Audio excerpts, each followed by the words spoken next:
In this example, we'll be finding the square root of 256. 256 is an example of a perfect square. A perfect square is a number where if you take the square root of that perfect square, you end up with a whole number value. This means that one number multiplied by itself gives us 256.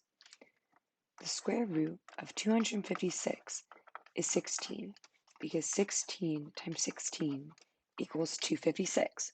Let's show that here. 6 times 6 is 36, carry the 3. 1 times 6 is 6 plus 3 is 9. Now we'll add our 0.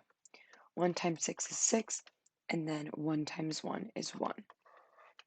When we add these together, we get 256.